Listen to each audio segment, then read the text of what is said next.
জয় কৃষ্ণকালী মায়ের জয়। আপনারা আমার ব্যাকগ্রাউন্ডটা দেখে বুঝতেই পারছেন যে আমি কিন্তু কৃষ্ণকালী মায়ের মন্দিরে নেই। আমি এখন আছি গুপ্তিপাড়াতে। কিন্তু বিকেলবেলায় আমার কাছে একটা আপডেট এলো যে একটা কৃষ্ণকালী মায়ের মন্দিরেতে একটা ছোট সমস্যা দেখা দিয়েছে, যেটা মঙ্গলামা নিজের মুখেই বলছেন। তো কী সেই সমস্যাটা এবং কী সেই আপডেট আমি আপনাদেরকে সমস্তটা জানাবো। এবং আমি এই টাইমে যে ভিডিও আপলোড করি না সেটা আপনারাও জানেন, কিন্তু এটা আমার জানানো কর্তব্য ছিল এই জন্যেই যে এই ভিডিওটা যদি আপনারা আজকের মধ্যে দেখতে পারেন তাহলে অনেক ভক্ত কিন্তু সুবিধা পাবে, যে মায়ের মন্দিরে এসে তাদেরকে যেন খালি হাতে ফিরতে না হয়।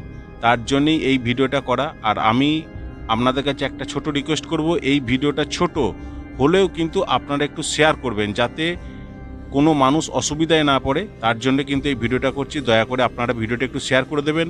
আর এই আপডেট আপনাদেরকে দেওয়া আমার কর্তব্য ছিল, তাই দেব। এবং এর পরপর আরও কি হবে সেগুলো কিন্তু আমি আপনাদেরকে এই ভিডিওর মাধ্যমেই জানাবো। আর আপনারা যখন এই মন্দিরে আসতে চাইবেন অবশ্যই আমার আপডেট ভিডিও দেখেই তারপর কিন্তু আসবেন। ঠিক আছে, চলো আমি তাহলে ভিডিওটা শুরু করছি। আজ হচ্ছে 1 মার্চ 2025 শনিবার।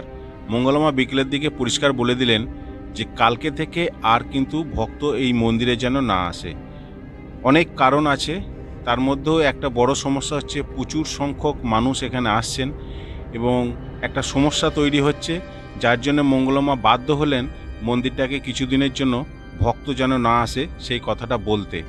তো তোমাদেরকে পরিষ্কার বলে দিই, আপনারা কিন্তু আজকের পর থেকে কিন্তু মায়ের মন্দির আর আসবেন না। কবে আসবেন সেসব আমি বলে দেবো সমস্ত কিছু জেনে। এখন আমার কাছে বিশেষ তথ্য নেই, যতটুকু খবর পেয়েছি সেটাই আমি আপনাদেরকে জানাচ্ছি। পরিষ্কার ভাষায় মঙ্গলমা বলে দিচ্ছেন যে আজকের পর থেকে কিন্তু কোনো ভক্ত আসবেন না।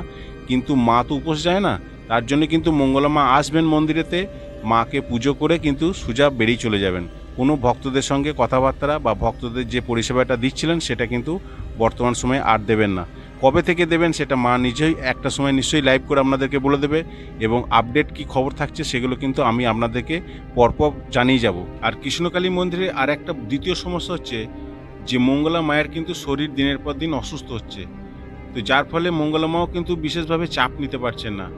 এত ভক্তর পরিষেবা কিন্তু সঠিকভাবে দেয়া যাচ্ছে না, একটু তাড়াহুড়োর মাঝখান দিয়েও মঙ্গলা মাকে সারতে হচ্ছে। তো মঙ্গলা মা নিজেও চাইছেন যে শারীরিক দিক থেকে একটুখানি সুস্থ হোক, এবং যেসব ভক্তরা মায়ের মন্দিরে আসছিলেন, মানে সমস্যা যেটা দেখা যাচ্ছিল, প্রচুর সংখ্যক মানুষ তো আসছিলেন, যার ফলে রাস্তার দিকে জ্যাম জঞ্জট, গাড়ি পার্কিং, এখানে সেখানে ভক্তরা চলে যাচ্ছে। তো সেগুলো দিক থেকে একটুখানি মেনটেনেন্স করতে হবে, এবং কিভাবে সমস্ত সঠিক পরিকল্পনা নেওয়ার পর আপনাদেরকে সেই সব আপডেটগুলো দেবো। তবে যেটা আমি পরিষ্কার ভাষায় আজকে বলে দিচ্ছি যে আজকের পর থেকে অর্থাৎ 2রা মার্চ থেকে আপনারা মায়ের মন্দিরে আর এখন আসবেন না, কোনো ভক্তই আসবেন না, মন্দিরে কোনো রকম জ্যামজট তৈরি করবেন না।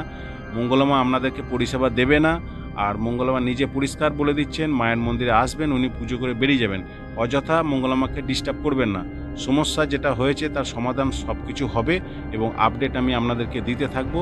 আপনারা কিন্তু এই ভিডিওটা যতটা দূর সম্ভব আপনারা একটু শেয়ার করে দেবেন, যাতে করে যারা দূর থেকে আসতে চাইছেন, নিশ্চয়ই আগের দিন রাতের দিকে আসেন এবং খুব সকাল সকাল 4 চাকা গাড়ি ভাড়া করে অনেক দূর থেকে বাসে ট্রেনে করে আসেন।